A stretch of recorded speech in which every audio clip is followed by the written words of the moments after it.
I know this might shock some folk, but I have absolutely no problem with what he said. I ain't trying to take no pay cut. Okay? Because the reality is these leagues are cold. These organizations are cold. They're cold as ice, folks, because we know if they sign these contracts and these guys end up getting hurt, these teams are going to find every way they possibly can not to pay a dude. So I'm not going to sit up here and criticize Derek Carr and say, oh, man, you should take a pay cut. I'm not going to pocket watch somebody, right? Because I'm not going to come to you and tell you you made enough money. I'm just not. Like, imagine somebody come up to you and let's just say, for example, I'm going to use Gunham because I'm actually looking at his name. Gunham, you in upper management, man. You making hand over fist and money, 6 figures, 7 figures, if you will. And somebody comes to you and says, Gunham, you done made enough money, my friend. Look, we not going to pay you no more like we used to. You going to look at them like they crazy. I know it's easy for us to get outraged and upset because we're looking at it from somebody else's eyes. What I like to do here on the State of Saints podcast is humanize these players. Yes, we have an axe to grind with Derek Carr. It doesn't seem like he can do anything right. Seems like he always kind of puts his foot in his mouth. But in this case, I'm not mad at dude. I'm not mad at him for not wanting to take a pay cut because these organizations are cutthroat. And I'm not taking no pay cut. Like, seriously. If you, like, think about this.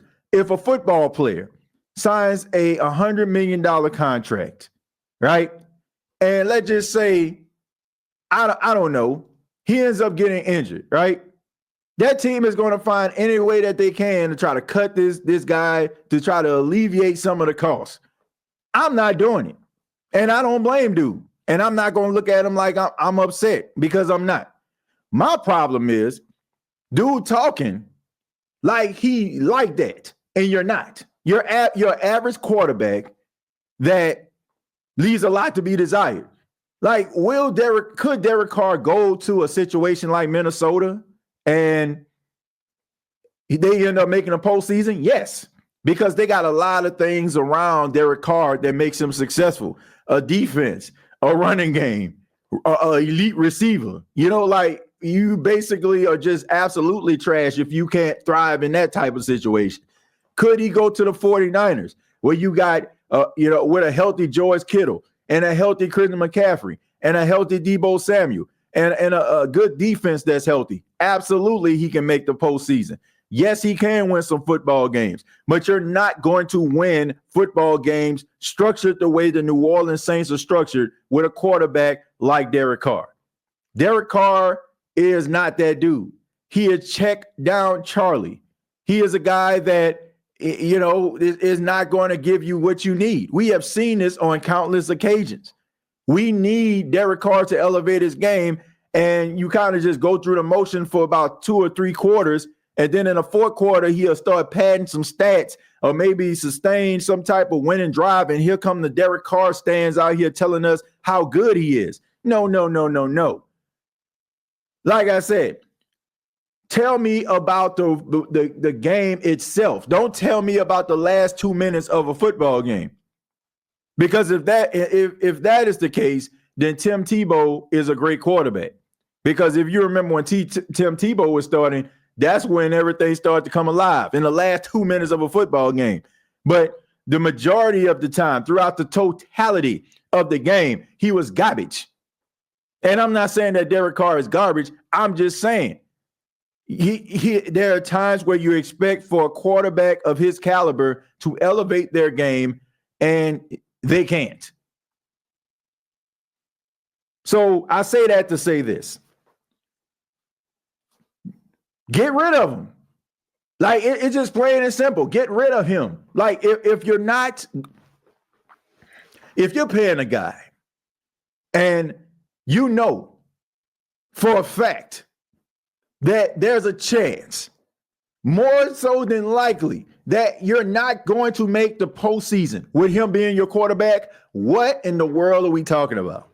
What are we talking about? What are we talking about? if I'm not looking at you and okay, you look at Patrick Mahomes right now. You're like, let's just imagine you're looking at Patrick Mahomes right now. Are you making the playoffs? Yes or no? Give me a yes or no in the chat. 9 times out of 10, unless you just living on some other foreign planet, you're going to say yes. Joe Burrow. If you got Joe Burrow, chances are you making the postseason. Josh Allen, there's a chance you're making the postseason. A strong chance that you're making the postseason. Look at Derek Carr. Can you emphatically say that with Derek Carr, you're going to make the postseason?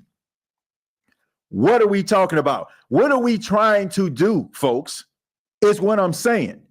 That is why what I said earlier. We need to be very, very careful not to fall back into the hole of desperation, because the Saints that I want to exist in 2025 is a contender, not somebody that's just trying to keep some behinds and seats, trying to keep the popcorn hot and the peanuts roasted. I want a good product. And if you're going to be wallowing in mediocrity, get yourself a young quarterback.